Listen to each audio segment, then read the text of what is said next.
cardiologist with SLU Care and SSM Health SLU Hospital. Good morning, Dr. Michael Lim. Good morning. How are you doing? Oh, being entertained, I guess. I guess that's the whole idea, I guess. Your friend Stan. All right, let's talk about this new study you have found.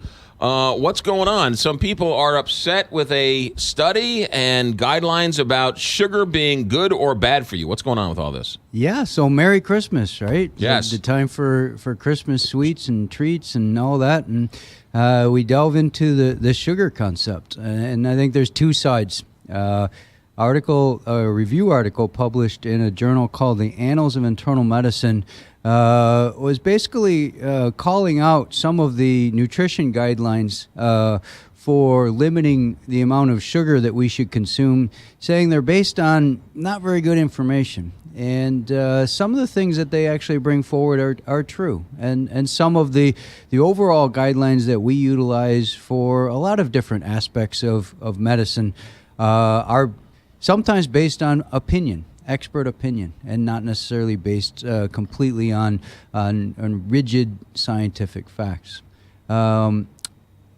The other side of the story, though, is that this article has been attacked because it's basically viewed as a front for a PR campaign put forward by the sugar industry.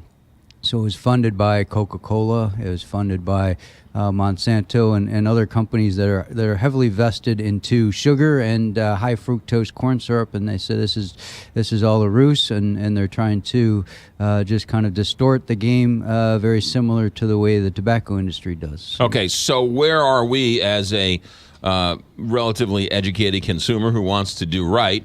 Is cutting sugar out of your diet a good thing?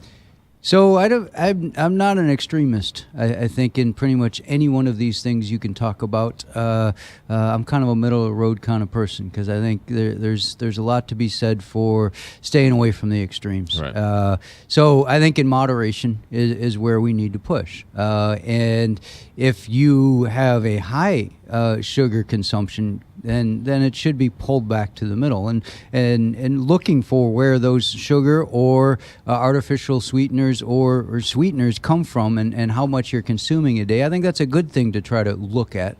I also think that over the holiday weekend coming up here, we're going to spend a lot of time, celebrating, enjoying and rejoicing and having some Christmas cookies or a little bit of dessert or that type of thing. That's...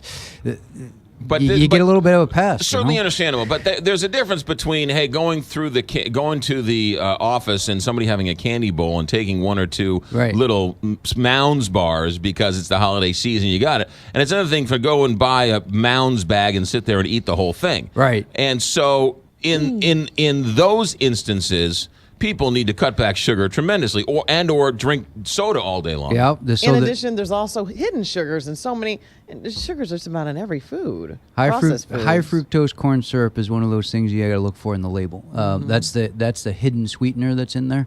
It adds calories. And that's there's a part of it where this is just additive calories that we don't necessarily need, and so it translates into obesity, and it translates into stressing the body's way of dealing with sugar, and leads to higher rates of diabetes.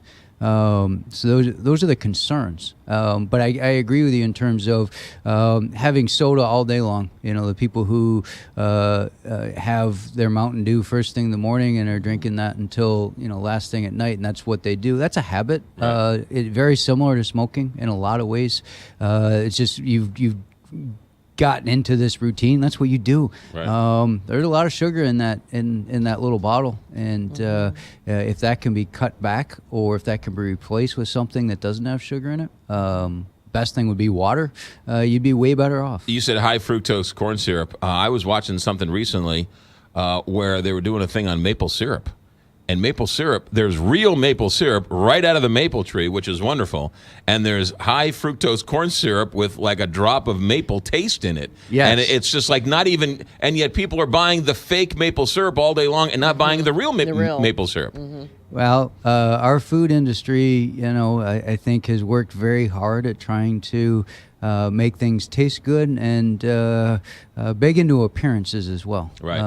as you put on. So it's a little bit of a ruse, a little bit of a false front on some of the things. Just because it has a false front doesn't necessarily mean it's bad, but I think everything in moderation is still something we should be striving for. And there's no surprise that, more and more children are developing type 2 diabetes too. Absolutely, and that's a bit scary. Unfortunately, that's true. Fortunately, the latest data with respect to what we've learned this year is that childhood obesity did not increase at the same rate that it had been going up in the last 2 or 3 years, and so maybe there's some good news on that front. But kids being overweight, kids eating too much, and kids not necessarily exercising enough, and getting out like when you were a kid and just playing, and then showing back of the house when it's dinner time. There's a lot of social reasons why that's not good anymore, but it certainly means that kids are a lot more restricted and confined, and that does translate into more issues. Dr. Michael Lim, cardiologist with SLU Care and SSM Health SLU Hospital. Merry Christmas to you and your family. Happy holidays. Thanks for all your help in 2016. We look forward to it next year. Absolutely. Same to you guys and all the listeners. You got it. Dr. Michael Lim. Thank you, sir. 825.